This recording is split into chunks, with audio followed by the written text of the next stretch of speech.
तो अभी देखो क्या करना है आज, we will be discussing potential energy in case of electric dipole. तो potential energy for point charge हम डिस्कस ऑलरेडी कर चुके हैं। अगर एक इलेक्ट्रिक डायपोल होगा तो उसकी वजह से क्या पोटेंशियल एनर्जी स्टोर कर रहा होगा वो हम डिस्कस करेंगे।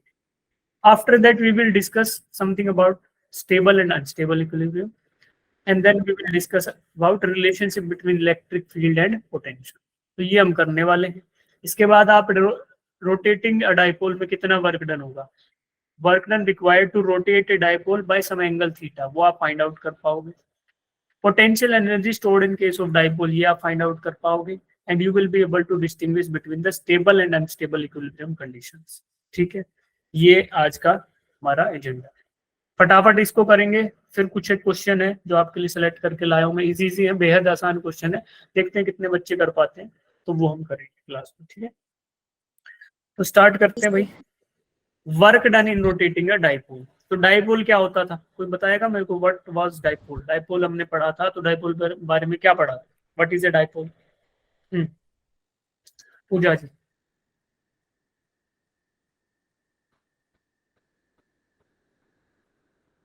बता दो, कोई बता दो, भुवनेश्वरी आप बता दो। Say system of two charges separated certain distance. ठीक, थोड़ा सा और रिफाइन करो Tushar. Sir, it is the pair of two equal and opposite charges between a distance. ठीक है, थोड़ा और रिफाइन करेगा कोई? Tanvi. Two equal and opposite charges separated by some distance. ठीक है, सम डिस्टेंस या फिर small distance? So Yes, small. Small, ठीक है ना। याद रखना जो मैंने आपको डेफिनेशन बार बार हाईलाइट करके बताई थी, equal and opposite charges separated by some small distance, it is called as electric dipole. ठीक है, अब इलेक्ट्रिक डाइपोल आपको क्या दिख रहा है इस फिगर में, जो लेफ्ट साइड राइट साइड में फिगर है, ये पॉजिटिव चार्ज, ये नेगेटिव चार्ज, इक्वल है, plus Q and minus Q, they are separated by some distance, तो ये हो गया इलेक्ट्रिक डाइपोल। अब ये प्लेस्ड है किसी इलेक्ट्रिक फील्ड में, ये इलेक्ट्रिक फील्ड दिख रहा है, जो राइट साइड में एरोज जा रहे हैं ना ये वाले, ये इलेक्ट्रिक फील्ड को डिफाइन कर रहे हैं। तो एक इलेक्ट्रिक डाइपोल है, वो इलेक्ट्रिक फील्ड में प्रेजेंट है।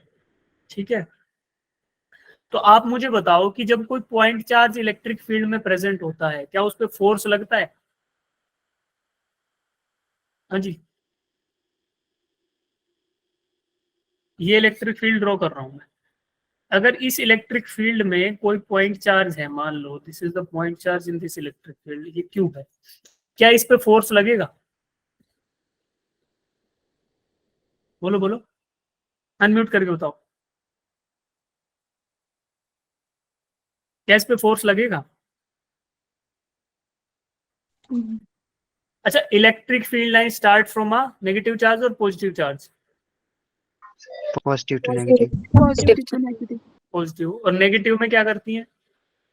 So terminate. ठीक है, नेगेटिव के अंदर चली जाती हैं और पॉजिटिव से बाहर निकलती हैं। तो ये देखो, जब मान लो ये स्ट्रेट लाइन है, तो दे वुड हैव बीन, ये स्ट्रेट इलेक्ट्रिक फील्ड किसकी वजह से होगा? इनफाइनाइटली लॉन्ग, जब बता रहा था ना मैं पैटर्न स्टार्टिंग में, infinitely long conductor charge object, तो ये पॉजिटिव चार्ज था जिससे परपेंडिकुलरली ये फील्ड लाइंस निकल गई, है ना, और ये सीधी सीधी जा रही है, मतलब ये किसी infinitely long negatively charge object के अंदर जाकर सिंक कर जाएंगी। समझ आ रहा है? Yes, sir. तो उसी की वजह से ये इलेक्ट्रिक फील्ड लाइंस है और इसी को बोल रहे हैं इलेक्ट्रिक फील्ड। अब बताओ, अब ये क्यू चार्ज है, इस पे क्या फोर्स लगेगा? सोचो भाई, positive charge repel each other, तो ये वाला, ये जितने भी पॉजिटिव चार्जेस है, ये क्या इस पे इधर फोर्स लगाएंगे, पुश करेंगे इसको? Yes, sir. भाई ये जो ये आपको स्ट्रिप दिख रही है पॉजिटिवली चार्ज, इस स्ट्रिप की वजह से ही तो ये इलेक्ट्रिक फील्ड है। तो इसका मतलब ये भी हुआ ना कि कुछ तो चार्ज रहा होगा जिसकी वजह से इलेक्ट्रिक फील्ड है, यानी कि यहाँ पे पुश करेगा इसको राइट साइड में, रिपल्सिव फोर्स, और ये नेगेटिव वाले इसको अट्रैक्ट करेंगे, यानी इधर पुल करेंगे। तो आप देखो, चाहे तो इसको ऐसे इमेजिन कर लो कि बहुत सारे चार्जेस थे, उनकी वजह से इलेक्ट्रिक फील्ड था, तो ये चार्जेस इस पर पुश एंड पुल का फोर्स लगाएंगे, पॉजिटिव इसको रिपेल करेंगे और ये अट्रैक्ट करेगा नेगेटिव पॉजिटिव। तो या तो ऐसे इमेजिन कर लो, या एक बार मान लिया कि हाँ जी इलेक्ट्रिक फील्ड होता है, तो दैट मीन्स फोर्स तो लगेगा। कोई भी चार्ज अगर इलेक्ट्रिक फील्ड में होगा तो उस पर फोर्स लगेगा। क्यों? क्योंकि इलेक्ट्रिक फील्ड खुद ही प्रेजेंस ऑफ चार्जेस की वजह से आया है। तो हमें ये बात क्लियर होनी चाहिए। अब देखो दूसरा तरीका क्या था, इलेक्ट्रिक फील्ड इंटेंसिटी को क्या हमने डिफाइन किया था, when we were defining electric field intensity E. जब ई को डिफाइन कर रहे थे तो हमने क्या बोला था, force force per unit charge. पर यूनिट चार्ज। तो आप मुझे बताओ जब इलेक्ट्रिक फील्ड है और उसमें कोई चार्ज है तो उसमें फोर्स लगा होगा तभी तो इलेक्ट्रिक फील्ड जनरेट हुआ है। अरे भाई टेस्ट चार्ज को याद करो, जब इलेक्ट्रिक फील्ड के अंदर हम टेस्ट चार्ज को ले जा रहे थे तो इलेक्ट्रिक फील्ड इंटेंसिटी क्या बोल रहे थे कि उस टेस्ट चार्ज पर लगने वाला force divided by the magnitude of test charge. तो फोर्स तो लग रहा था ना, पुरानी चीजों को भूलते क्यों हो। अब देखो अगर मुझे इस केस में फोर्स निकालना हो तो can I find out using Q into E, Q not into इस क्यू नॉट को इधर ले जाके मल्टीप्लाई कर दूं तो फोर्स क्या आएगा, चार्ज इंटू इलेक्ट्रिक फील्ड। तो फोर्स मिल गया, किस पे लगने वाला, इस चार्ज पे लगने वाला फोर्स मिल गया। तो ये चार्ज था प्लस क्यू, इस पे कितना फोर्स लग रहा होगा, Q into Q into E. Q into E. समझ आई ना बात। तो अब इस कंसेप्ट को लेकर हम आगे बढ़ते हैं। देखो ये इलेक्ट्रिक फील्ड था, ठीक है, इसमें चार्ज है पॉजिटिव चार्ज डाइपोल का और इधर नेगेटिव चार्ज है। तो देखो ये वही पॉजिटिव पॉजिटिव इधर चार्ज रहेंगे जिधर से इलेक्ट्रिक फील्ड ओरिजिनेट हो रहा है, और इधर नेगेटिव नेगेटिव चार्ज रहेंगे जिन पे जाके सिंक हो रहा है, ठीक है। तो positive and positive repel each other, तो ये पॉजिटिव वाले पे इधर फोर्स लगेगा क्यू ई के बराबर, और नेगेटिव पे इधर फोर्स लगेगा क्यू ई के बराबर। क्यों? क्योंकि ये अट्रैक्ट करेंगे पॉजिटिव वाले और ये वाला रिपेल करेगा।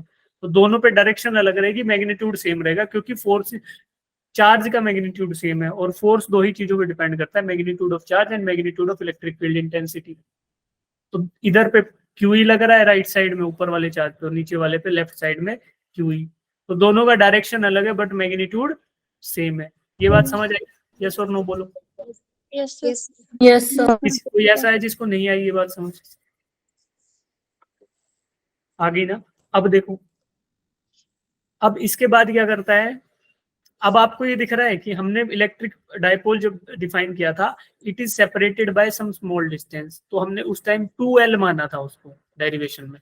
तो मैं बोल देता हूँ कि L तो ये है और L नेगेटिव वाले का है, और इलेक्ट्रिक डाइपोल मोमेंट वेक्टर जो होता है वो ओरिजिन यानी कि सेंटर ऑफ द डाइपोल पे हम इमेजिन करते हैं कि यहाँ पे उसका सेंटर है, ठीक है। ये पी वेक्टर मान लो। अब पी से डिफाइन करते थे ना इलेक्ट्रिक डाइपोल को, P is equal to magnitude of either charge and into the separation between the charges. तो इस केस में Q इंटू 2L के बराबर आएगा P, electric dipole moment vector, ठीक है। अब देखो जब आपको ऐसा दिया गया, टॉर्क के कितने बच्चों को पता है कि टॉर्क क्या होता है, व्हाट इज टॉर्क? भाई देखो ये सेंटर पॉइंट है, ठीक है, इस सेंटर पॉइंट से कुछ दूरी पे गया मैं, मान लो R दूरी पे, और वहां पे जाके मैंने परपेंडिकुलर लेके फोर्स लगाया, तो क्या आपको ऐसा लगता है ये फोर्स इसको रोटेट करने की कोशिश करेगा इस पॉइंट के Yes, यहाँ? sir. है? Yes, sir. तो देखो ये Yes, पॉइंट A है जिसको मैंने बोला सेंटर पॉइंट, और पॉइंट B है जहां पे मैं फोर्स लगा रहा हूँ।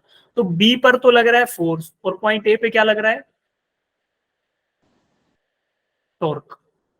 Talk.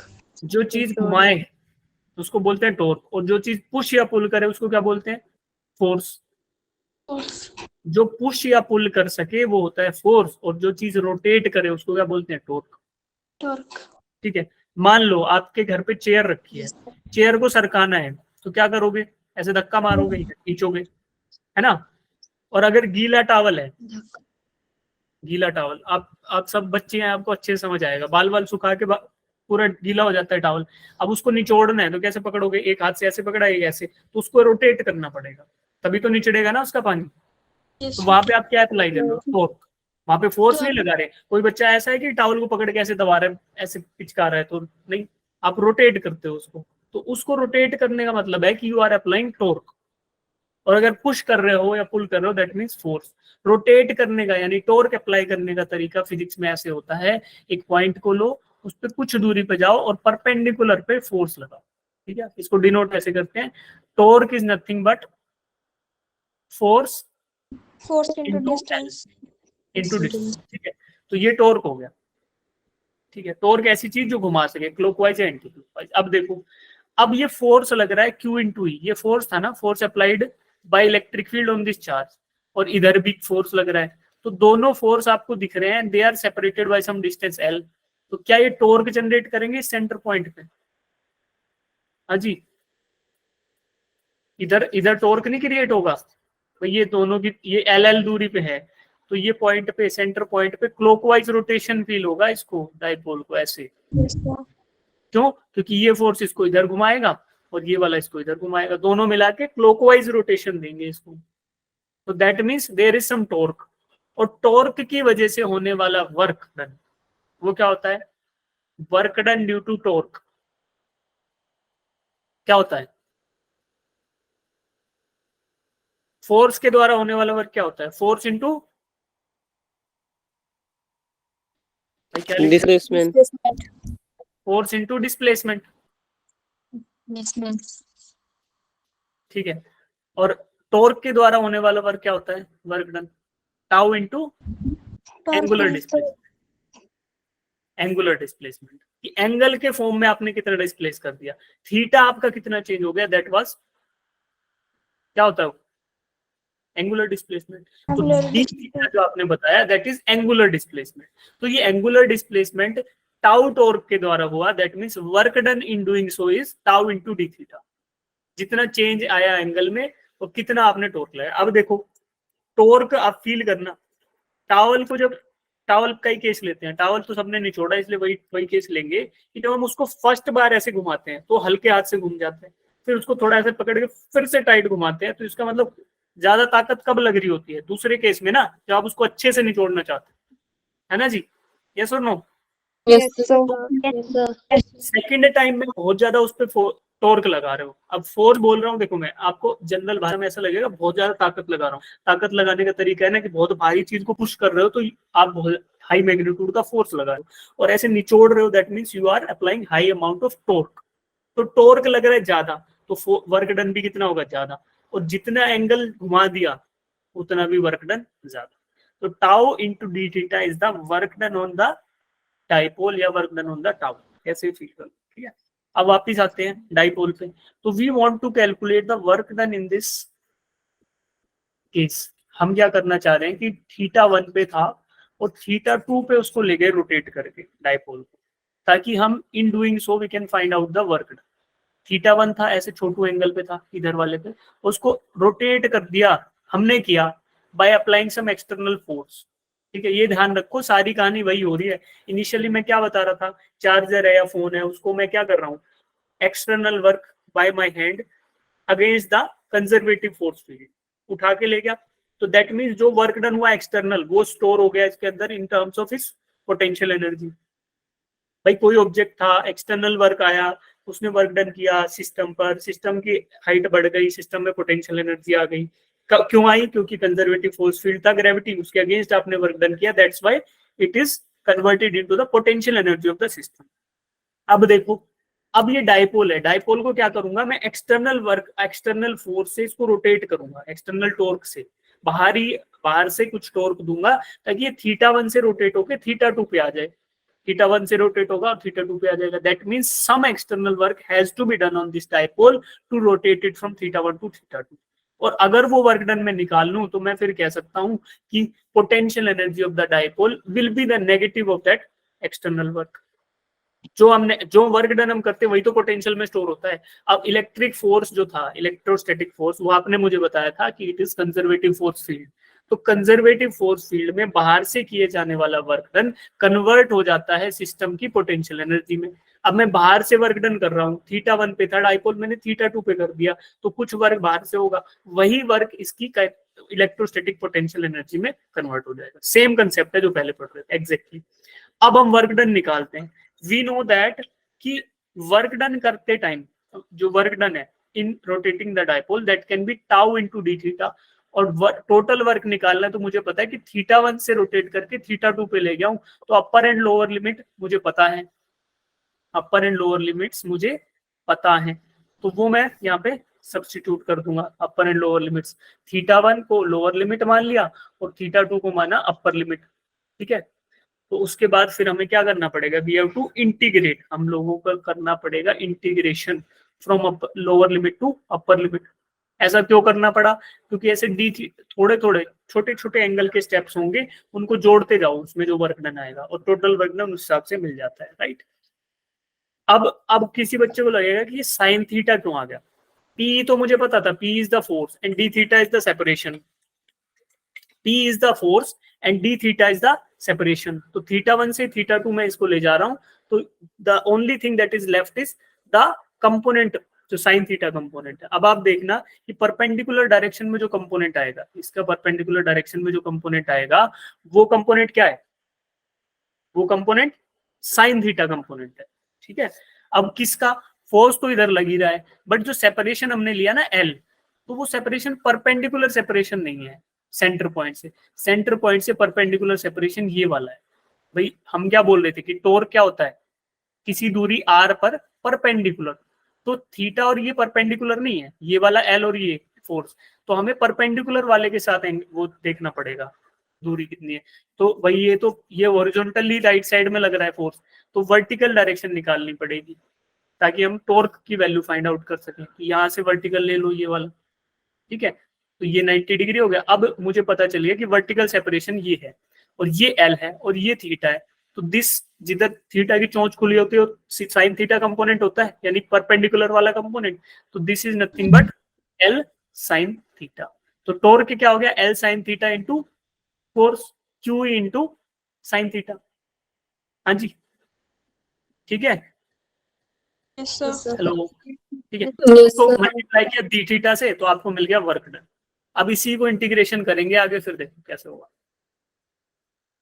साइन थीटा था, साइन थीटा का इंटीग्रेशन क्या होता है, cos theta, minus of cos theta plus cos c. theta, और डेफिनेट इंटीग्रेशन कर रहे होते हैं, अगर मान लो theta 1 theta 2 with respect to theta, तो ये सी हट के अपर लिमिट और लोअर लिमिट लग जाता है। तो वही हमने यहाँ किया, इंटीग्रेशन लोअर से अपर लिमिट, दोनों की वैल्यू सब्स्टिट्यूट करेंगे तो आपको सोल्व करने में मिलेगा cos theta 1 minus cos theta 2।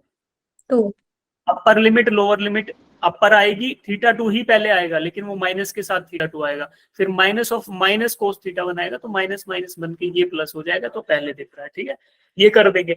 एक चीज और जो ये हमने देखी है, नया कुछ नहीं, एक बार फिर से बता देता हूँ ये स्टेप कहाँ से आया। पहले इंटीग्रेशन हो गया, अब स्टेप देखो कि एक्सटर्नल फोर्स के द्वारा किया गया वर्क इलेक्ट्रोस्टैटिक के नेगेटिव होता है। भाई मैं जब वर्क डन कर रहा हूँ, मैं जब ये मेरे पास फोन है, मान लो मैं इसको हाथ से पकड़ के एक्सटर्नल वर्क कर रहा हूँ और इसको ऊपर ले जा रहा हूँ, तो मेरा work done, external work done is doing, जो मैं वर्क कर रहा हूँ वो इसको एलिवेट कर रहा है, इसकी हाइट को इंक्रीज कर रहा है, बट ग्रेविटी फोर्स तो डाउनवर्ड लग रहा है, तो ग्रेविटी फोर्स मेरे हाथ के फोर्स के अगेंस्ट वर्क डन कर रहा है, तो that means work done by external force is negative of work done by conservative force, ठीक है। तो इस केस में इलेक्ट्रोस्टैटिक फोर्स के द्वारा किया गया वर्क डन नेगेटिव होगा एक्सटर्नल वर्क के, क्यों, क्योंकि इलेक्ट्रोस्टैटिक फोर्स तो इसको क्या करना चाह रहा है, क्लॉकवाइज रोटेशन देना चाह रहा है, और मैं इसको पकड़ के एंटी क्लॉकवाइज ले गया, तो मेरे हाथ से यानी फिर किसी एक्सटर्नल एजेंसी से, किसी एक्सटर्नल एजेंट से मैंने क्या किया, रोटेट करना चाहा इसको थीटा 1 से थीटा 2, तो मेरा बाहर से होने वाले वर्क का टारगेट है कि थीटा 1 से एंगल बढ़कर थीटा 2 हो जाए, और इलेक्ट्रोस्टैटिक फोर्स क्या करना चाह रहा है कि जो एंगल है उसको और डिक्रीज करना चाह रहा है, यानी इसको क्लॉकवाइज रोटेशन देना चाह रहा है, और मैं एक्सटर्नल वर्क से क्या कर रहा हूँ, इसको एंटी क्लॉकवाइज रोटेशन दे रहा हूँ, तो दैट मींस ये नेगेटिव है, आपको ग्रेविटी में भी दिखा और यहाँ भी। तो ये यूनिवर्सल फैक्ट है कि जो बाहर से होने वाला वर्क है इलेक्ट्रोस्टैटिक के नेगेटिव होगा, ठीक है, ये स्टेप आ गया। फिर आप इसको वैल्यूज को डाल दो तो आपको मिलेगा इलेक्ट्रोस्टैटिक फील्ड के द्वारा किया गया work done will be negative of this work, ये वाली वैल्यू के नेगेटिव आ गया, ठीक है। और अब हमें वर्क डन मिल गया, तो we can safely write that it will be the negative of potential energy में जो चेंज आएगा। क्या मतलब हुआ कि जो बाहर से होने वाला वर्क है वो पोटेंशियल एनर्जी में कन्वर्ट हो गया, that means external work is equal to change in potential energy, तो E cos theta 1 minus cos theta. अब ये तो आ गया डेल्टा यू, और अगर आपको पोटेंशियल एनर्जी जनरल टर्म्स में लिखनी पड़े तो उस टाइम पे जो थीटा है बस वही उसकी इंस्टेंट में पोटेंशियल एनर्जी रहेगी। भाई जब थीटा 1 था तो PE cos theta 1 potential energy थी, जब थीटा 2 था तो PE cos theta 2 potential energy थी। दोनों को सब्ट्रैक्ट किया तो आपको चेंज इन पोटेंशियल एनर्जी मिल गया। But if you want to write कि अगर थीटा एंगल है किसी डाइपोल का किसी इलेक्ट्रिक फील्ड से तो वहां पे पोटेंशियल एनर्जी क्या होगी, तो दैट इज PE cos theta minus P cos theta. It is the potential energy stored in an electric dipole present in an electric field. ठीक है, किसी इलेक्ट्रिक फील्ड के अंदर अगर कोई इलेक्ट्रिक डाइपोल है तो उसमें पोटेंशियल एनर्जी होगी माइनस पी कोस थीटा। ठीक है, इसी को वेक्टर फॉर्म में लिखोगे तो minus P dot E vector. ठीक है ना, पी दोनों को, और यू क्या है, एनर्जी क्या होती है, स्केलर या वेक्टर? स्केलर। एनर्जी स्केलर होती है कि वेक्टर होती है? डॉट प्रोडक्ट स्केलर होता है कि वेक्टर होता है? स्केलर। स्केलर। स्केलर। एनर्जी किसको पता है? वर्क डन हम जूल्स में निकालते हैं, एनर्जी हम जूल्स में निकालते हैं, उसके साथ कोई डायरेक्शन देते हैं क्या? No, sir. नहीं देते। No, sir. याद करो ना, यूनिट से भी याद आ जाता है। तो एनर्जी हो गई, वर्क डन हो गया, दे आर स्केलर क्वांटिटीज, और डॉट प्रोडक्ट स्केलर होता है तो वहां से भी समझ आ रहा है। Electric dipole moment vector dot electric field vector, ये आप कर लोगे, उसके बाद you can write it as potential energy stored in an electric dipole. ठीक है, अब बात करते हैं इक्विलिब्रियम की। ठीक है, अब मुझे बताना इक्विलिब्रियम के बारे में, खुद ही बताओगे तुम। स्टेबल और अनस्टेबल इक्विलिब्रियम पूछूंगा। देखो ये कैसे ढलान है, इसमें एक बॉल रखी हुई है। अब मैं इस बॉल को थोड़ा डिस्टर्ब कर देता हूँ, ऐसे पुश करके और छोड़ देता हूँ, तो ये क्या करेगी, इस साइड पे जाएगी, फिर वापस आएगी, फिर आएगी आएगी आएगी, और अल्टीमेटली फिर से इसी पोजीशन पे सेटल डाउन हो जाएगी। यस और नो? Yes sir. फिर एवरीथिंग। अब एक कंडीशन ये है, इधर भी बॉल रखी हुई है, यही बॉल रखी है, तो इसको जब तक डिस्टर्ब नहीं कर रहा तो ये यहीं पे रखी हुई है फिक्स। अब मान लो मैं इसको हल्का सा पुश कर दूं तो क्या होगा? सर नीचे गिर जाएगी। नीचे गिर जाएगी। क्या? तो मान लो नीचे गिर गई और यहाँ पे ऐसा था तो यहाँ फिक्स आगे रुक गई, तो क्या यहाँ भी तो इक्विलिब्रियम में आई ना? इक्विलिब्रियम का मतलब क्या होता है कि सराउंडिंग्स के साथ अब और कुछ चेंज नहीं हो सकता है, सराउंडिंग्स के साथ सामंजस्य में आ गई है ना। इक्विलिब्रियम को हिंदी में बोलते हैं कि there is no potential difference in between the system and the surrounding. वो पोटेंशियल किसी भी फॉर्म का हो सकता है। अगर थर्मोडायनेमिक्स की बात कर रहे हैं तो it will be thermal difference. Temperature difference को बोलेंगे ना potential. There is a potential to transfer the energy in terms of heat, तो उसको क्या बोलते हैं? Temperature difference. There is a potential to transfer the energy in terms of height, difference of height, so that is called as potential energy, gravitational potential energy. There is a potential in between the system and surrounding to transfer the energy in terms of kinetic energy या molecular momentum, तो उसको क्या बोलते हैं? that is velocity. तो velocity difference होगा तो मतलब पोटेंशियल एनर्जी, काइनेटिक एनर्जी का डिफरेंस है। हाइट का डिफरेंस है सिस्टम और सराउंडिंग में, मतलब पोटेंशियल एनर्जी का डिफरेंस है। टेम्परेचर का डिफरेंस है, मतलब हीट एनर्जी का डिफरेंस। तो जब ये पोटेंशियल डिफरेंस होगा ऐसा कि सिस्टम अपने सराउंडिंग्स को एनर्जी दे सकता है तो मतलब इक्विलिब्रियम में नहीं है। अगर सिस्टम सराउंडिंग्स को एनर्जी नहीं दे सकता मतलब इक्विलिब्रियम में। तो अब देखो ये आके गिर पे यहाँ पे सेट हो गया, मतलब अब इसकी हाइट भी इस लेवल पे जो इसको सपोर्ट कर रहा है और ये दोनों की हाइट बराबर होगी, तो अब ये और नीचे नहीं जाएगा, तो फिक्स हो गया। तो ये भी एक इक्विलिब्रियम का केस है। और दूसरा ये था, यहाँ रुका हुआ था तो इसको कोई डिस्टर्ब नहीं कर रहा था, जैसे ही बाहर से कुछ फोर्स आया तो ये जाके नई पोजिशन पे चला गया जहां पे ये फिर से इक्विलिब्रियम में आ गया। तो अब मुझे बताओ स्टेबल वाला कौन सा लग रहा है इनमें से? स्टेबल और दूसरा अनस्टेबल। पहले वाला स्टेबल है ना, जिसको आपने डिस्टर्ब कर दिया उसके बाद भी वो उसी पोजीशन पे जाके सेट हो रहा है दोबारा। और दूसरे वाला डिस्टर्ब करने के बाद एक नई इक्विलिब्रियम स्टेट को अचीव कर रहा है, एक नई इक्विलिब्रियम स्टेट को अचीव कर रहा है। That means that is the unstable equilibrium. यहाँ भी इक्विलिब्रियम में था, मतलब जब तक आप बाहर से डिस्टर्ब नहीं करोगे तो इक्विलिब्रियम में है, और जब डिस्टर्ब कर दिया उसके बाद रोटेट घूम फिर के इधर आया दूसरी जगह पे, तो इक्विलिब्रियम में तो दोबारा भी आ गया बट उस जगह पे नहीं आया जिसपे पहले था। तो this case is called as unstable equilibrium, और ये वाला स्टेबल है। ठीक है, कितने बच्चों को इसमें समझ नहीं आ रहा क्या हुआ ये अचानक? डाउट है इक्विलिब्रियम वाले खेल में? अब देखो, अब हम यही इक्विलिब्रियम कंडीशन यहां देखेंगे, किसके केस में, डाइपोल के केस में। ठीक है बच्चों, अब देखो इलेक्ट्रिक फील्ड था, मतलब पॉजिटिव चार्ज इधर कहीं रहा होगा जिससे इमर्ज हो रहा है, और नेगेटिव चार्ज इधर कहीं रहा होगा जिसपे जाके सिंक हो रहा है। ठीक है, अब डाइपोल मान लो, इनिशियल पोजीशन डाइपोल की ये है, जो मैंने सर्कल बनाया ना, अभी एक शेप बनाई, इसके अंदर डाइपोल है, पॉजिटिव इधर है ये रहा, और नेगेटिव ये रहा। अब मुझे बताओ, positive and negative charges tries to attract each other, है ना। तो ये Yes, डाइपोल sir. वाला जो Yes, sir. positive charge, yes, sir. इसको ये नेगेटिव वाले इधर अट्रैक्ट कर रहे होंगे, और ये नेगेटिव को ये पॉजिटिव वाले अट्रैक्ट कर रहे होंगे। तो अब मुझे बताओ, अगर मैं इसको थोड़ा सा थीटा डिस्टर्ब भी कर दूं, थीटा मैंने रोटेट किया और छोड़ दिया, तो ये वापस अपनी पोजीशन पे आने की कोशिश करेगा ना, क्योंकि इस पे रिस्टोर फोर्स लगेगा। तो ये इधर फोर्स लगेगा इधर, तो ये इसको वापस एंटी क्लॉकवाइज ले आने की कोशिश करेगा। मैंने इसको एंटी क्लॉकवाइज दिया, ये क्लॉकवाइज लाएगा वापस। तो restoring torque is against the disturbing torque, देखा जाए तो धीरे धीरे क्या करेगा, ये ऐसे ऐसे ऐसे ऐसे वाइब्रेट करेगा और फिर आके वापस इसी लोकेशन पे सेट हो जाएगा। That means the equilibrium is stable या अनस्टेबल? Stable. Stable. स्टेबल है ना भाई। देखो ये ऐसा था, आपने रोटेट किया, जैसे हमने वर्क डन फाइंड आउट करने के लिए रोटेट किया था, रोटेट करा, और जो टॉर्क इस पे लगा, फिर वो वापस पॉजिटिव पे इधर लगेगा ना, क्योंकि नेगेटिव वाले इसको पुल करेंगे, और ये नेगेटिव पे इधर लगेगा, पॉजिटिव वाले चार्ज इसको लेफ्ट साइड में पुल करेंगे। तो दोनों फोर्सेस की वजह से देयर इज एन टॉर्क जो क्लॉकवाइज रोटेट करने की कोशिश करेगा डाइपोल। भाई इस पे इधर लगा, इस पे इधर, तो ये वाले डाइपोल को क्लॉकवाइज रोटेट करने की कोशिश करेगा ऐसे, और आप इसको एंटी क्लॉकवाइज डिस्टर्ब करे थे, तो ये वापस अपनी पोजीशन पे आने की कोशिश करेगा। और वही कंडीशन क्या होती है, स्टेबल इक्विलिब्रियम की कंडीशन। तो the first one is stable equilibrium, जहां पे angle between the dipole and horizontal is 0 degree. तो ये डाइपोल था नेगेटिव से पॉजिटिव, और ये इलेक्ट्रिक फील्ड था पॉजिटिव से नेगेटिव, दोनों ही सेम डायरेक्शन में Zero, zero. ओरिएंटेड। तो एंगल 0 रहेगा, मतलब स्टेबल इक्विलिब्रियम में। और इसके जस्ट अपोजिट देखो, सेकंड केस ये वाला, इसमें देखो, इसमें ओरिएंटेशन बिल्कुल उसके उल्टा है, यानी यहाँ पॉजिटिव चार्ज रहे होंगे या नेगेटिव रहे होंगे, और इनकी वजह से इलेक्ट्रिक फील्ड है ये ई वाला।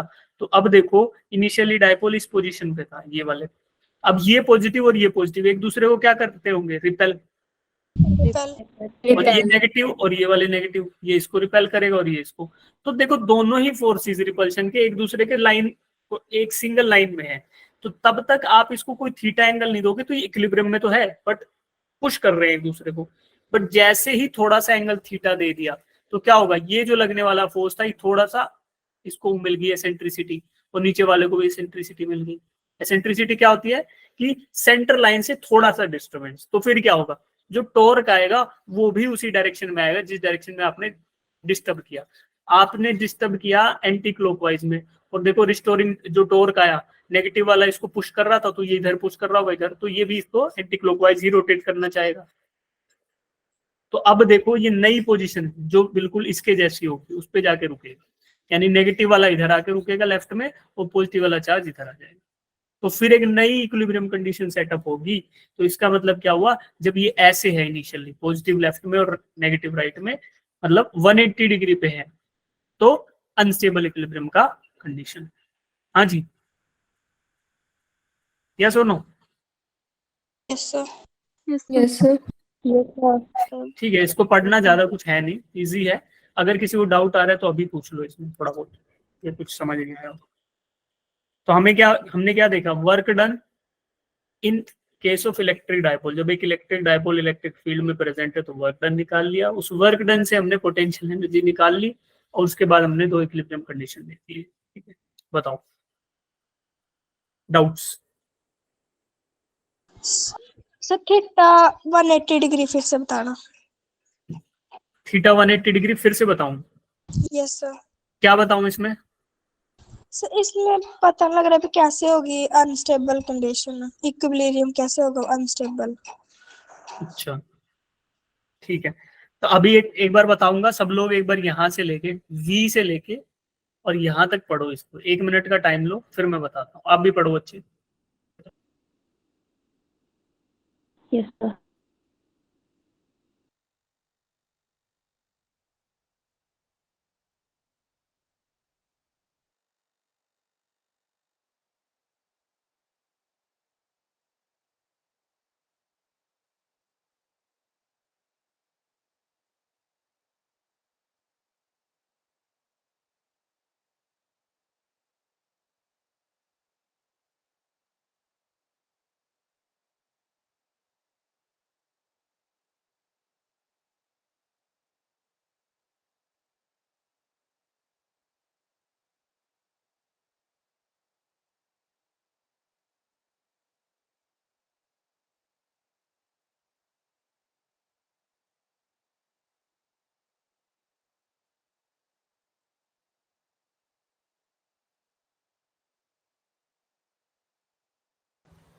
पढ़ लिया?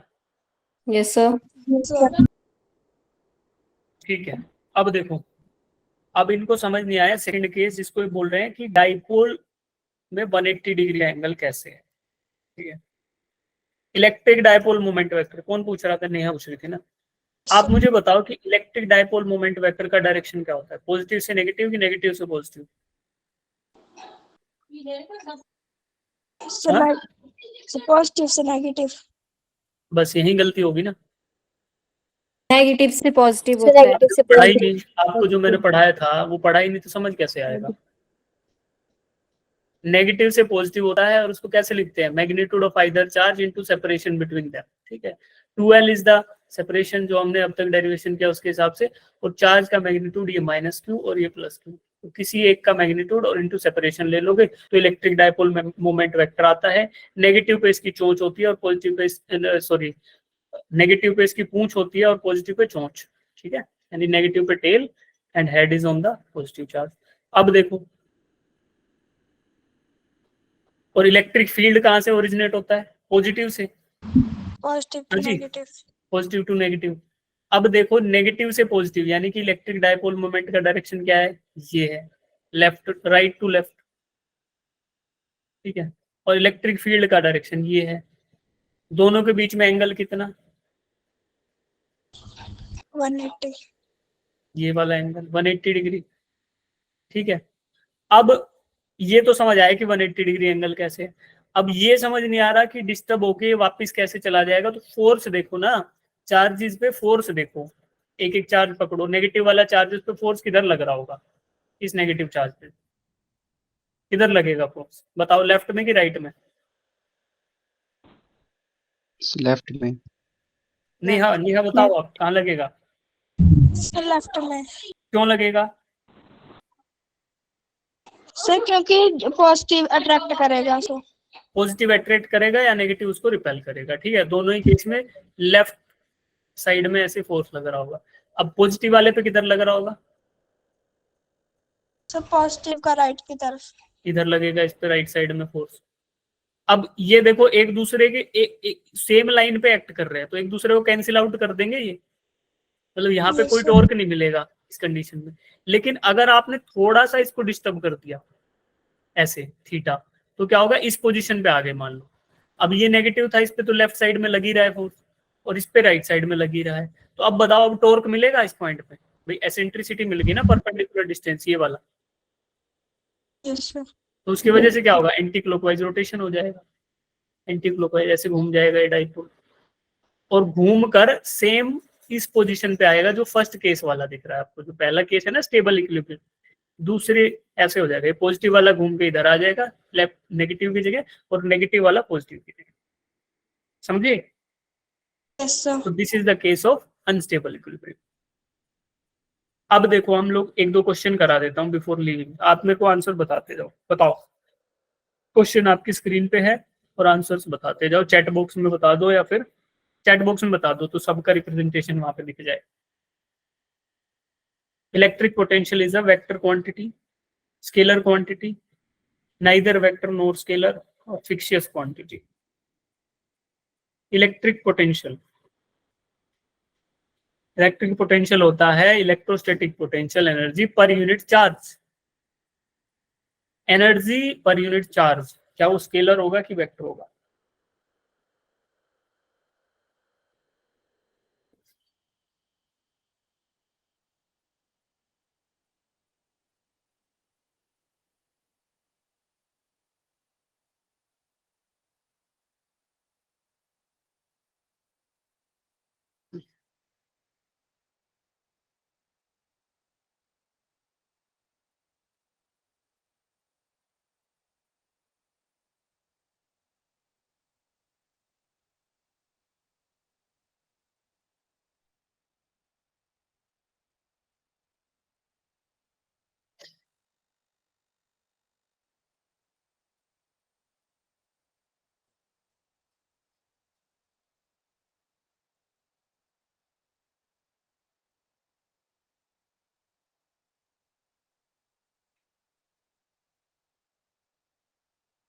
अब एक अच्छी बात बताऊं, यस सर। आपने भेड़ चाल का नाम सुना है? यस सुना है? सर। भेड़ चाल क्यों होती है? यस। फेमस कहावत है ना कि भेड़ चाल चलने छोड़ दो। तो भेड़ चाल क्या होती है? भेड़ के बारे में ऐसा क्या खास बात होती है कि भेड़ की इतनी बेइज्जती होती है? भेड़ पता है ना किसी को? सबको पता है ना भेड़ क्या होता है? Yes sir. भाई यस सर। बकरी की बिलायती बहन है ना। जैसे कि मान लो बकरी इंडियन हो और भेड़ हो यूरोपियन, ऐसा मान लो। तो भेड़ होती है बकरी जैसी बोलती है, बस थोड़ी सफेद होती है और उस पे ऊन निकलती है, ये भी हमें पता है। तो भेड़ क्या करती है ना, भेड़ चाल क्यों फेमस है, कोई बताएगा मुझे कि भेड़ की इतनी बेइज्जती क्यों हुई? हाँ जी।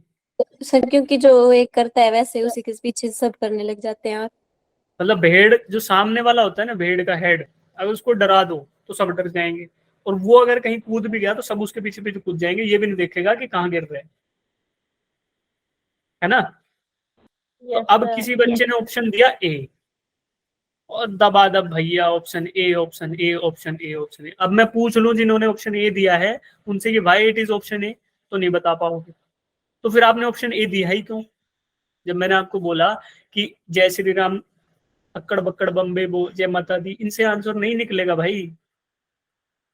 उसके लिए आपको सिद्ध होना पड़ेगा, सिद्ध पुरुष अगर हो तो फिर निकल सकता है जय श्री राम से, लेकिन तुम तो हो नहीं, तुम तो पापी लोग हो हमारे जैसे, जैसे मैं हूं।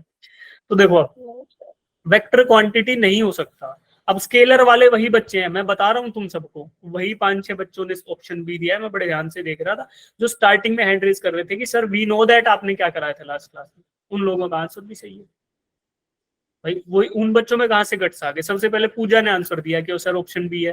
फिर सब बच्चों जितने भी बच्चे हैं, भुवनेश्वरी, तन्वी, निशांत, ठीक है, और भी बच्चे हैं, तानिया, इन सब का आंसर सही आया है।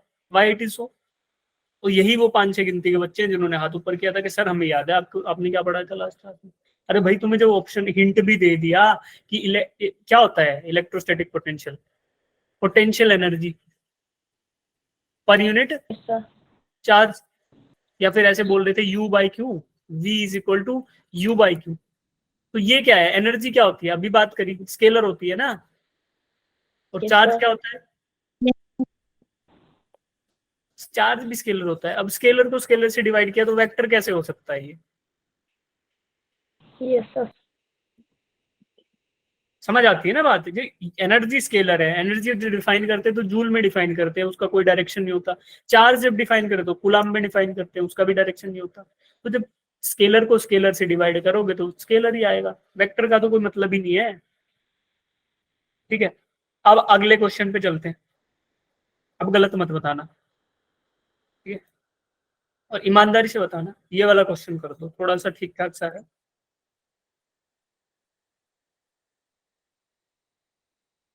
फिर बाकी हम करेंगे कल। ये वाला और कर दो।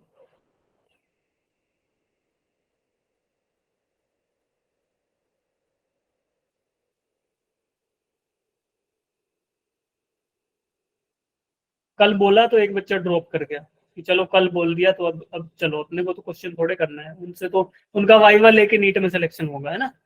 उनको लोरी सुनाई जाएगी, फिर बोलेंगे अच्छा बच्चा हो गया आपका नीट में सिलेक्शन। तो उसने ड्रॉप ही कर दिया, ठीक है कि सवाल तो करने नहीं, ठीक है चलो। Questions are the most important part of any session. जब क्वेश्चन सोल्व हो रहे हो तो you have to be 200% attentive. Question को पढ़ो, एक एक शब्द को समझो, क्या गिवन डेटा उसको समझो, मेमोराइज करो कि क्या हम इसमें यूज कर सकते हैं, then find out the answer. और अगर आंसर आता है ABCD तो सीधा चैट बॉक्स में डालो, देखते कितने बच्चे इसको सही कर पाते हैं। सर्च मत करना, गूगल मत करना, फोटो मत खींचना। आजकल टेक्नोलॉजी इतनी अच्छी है कि पूरा सोल्यूशन दे देगी, ठीक है, बट वो हम यूज नहीं करेंगे क्योंकि नीट के पेपर में, एग्जामिनेशन हॉल में वो सारी टेक्नोलॉजीज हमें अवेलेबल नहीं होती। अगर वो अवेलेबल होती तो मैं उसको उसमें आपको 2-3 दिन में ट्रेन कर देता। फिर दुनिया का कोई भी क्वेश्चन पूछ लो आप सही से करके आओगे, है ना। तो हम लोगों को अपने ब्रेन को इवॉल्व करना है ताकि हम समय आए तो उन टेक्नोलॉजी का यूज कर सके इफेक्टिवली। करो question. The electric field in a region is given by E is equal to 5 I cap plus 2 J cap Newton per coulomb. Magnitude of the force on the charge of 2 coulomb is.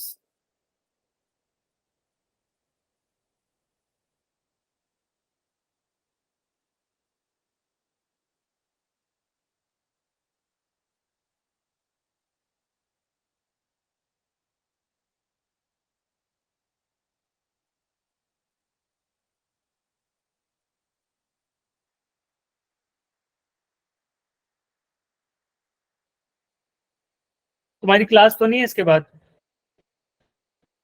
Yes, sir. है? Yes, sir. ठीक है।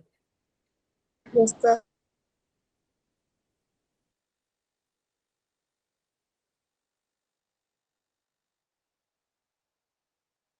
भाई आज के ही lecture में हमने देखा कि how can we find out force by using electric field. कैसे निकालते थे? Force is equal to q into E. अभी डाइपोल में भी वही फॉर्मूला यूज कर रहे थे भाई। इलेक्ट्रिक फील्ड इंटेंसिटी डिफाइन किया तो ये किया था फोर्स पर यूनिट चार्ज। इस चार्ज को ले गए तो आपको क्यू ई मिल गया। क्यू की वैल्यू दे रखी है 2 कूलम्स और ई दे रखा है वेक्टर फॉर्म में, कोई दिक्कत नहीं है। 5i cap plus 2j cap. तो क्यू इंटू ई करोगे मान लो फोर्स के लिए, तो क्या करोगे 2 into 5i cap plus 2j cap. तो वेक्टर फॉर्म में आपको फोर्स मिल जाएगा जो आएगा 10i cap plus 4j cap. क्यों? 2 से मल्टीप्लाई कर दिया। अब आपको बोल रहा है मैग्नीट्यूड बताओ, तो किसी भी वेक्टर का मैग्नीट्यूड कैसे निकालते थे? इंडिविजुअल कंपोनेंट्स का स्क्वायर कर दो और पूरे का सम करके अंडर रूट ले लो। तो this will be 10 square plus 4 square. क्या हुआ? Under root of 116। Magnitude of force is under root 116। तो ऑप्शन बी आएगा बिना सॉल्व किए। अंडर रूट 116 निकालना ही नहीं है, 116 का अंडर रूट निकालना ही नहीं है। क्यों? क्योंकि फर्स्ट ऑप्शन है, मान लो 10 है, अगर 10 का स्क्वायर करते तो लगभग अंडर रूट 100 आता, लेकिन हमारी वैल्यू इससे बड़ी है तो 9.8 नहीं हो सकता। सी ऑप्शन देखो 11.8 है, अगर ये 11 भी होता तो 11 का स्क्वायर क्या होता है? Under root 121। तो ये 121 से छोटा ही आएगा। तो that means option B is the correct. ठीक है। Yes sir. 116 का हमें नहीं भी पता तो हम डेसिमल में जाएंगे नहीं, हम तुक्का मारेंगे सीधा कि हमें पता है 121 किसका 11 का स्क्वायर होता है। तो ये 11 से तो बड़ी वैल्यू है, तो इसका 121 से भी बड़ा नंबर आएगा। ठीक है। ये अगर 10 ले ले तो 10 से 100 है, 100 से भी छोटा आएगा। तो हमारी वैल्यू 100 और 121 के बीच में लाई कर रही है। That means B is the option. ठीक है। उम्मीद है कर लिया होगा। अब कुछ क्वेश्चंस बचे हैं वो आपको अगले क्लास में कराऊंगा। दिखा देता हूँ, आधे सेकंड रुको फिर चले जाना। एक दो क्वेश्चन है, ये क्वेश्चन करेंगे चार्ज से रिलेटेड, डाइपोल से related, electric field due to dipole से रिलेटेड, और फिर हम पढ़ेंगे electric potential due to point charges. तो पॉइंट चार्जेस के द्वारा इलेक्ट्रिक पोटेंशियल, फिर ये डाइपोल के द्वारा इलेक्ट्रिक पोटेंशियल, फिर गोल्ड लो। ये हम लोग अगली क्लासेस में पढ़ेंगे। ठीक है। तो आप लोगों को डाउट है वो बच्चे रुक जाओ, नहीं तो जा सकते।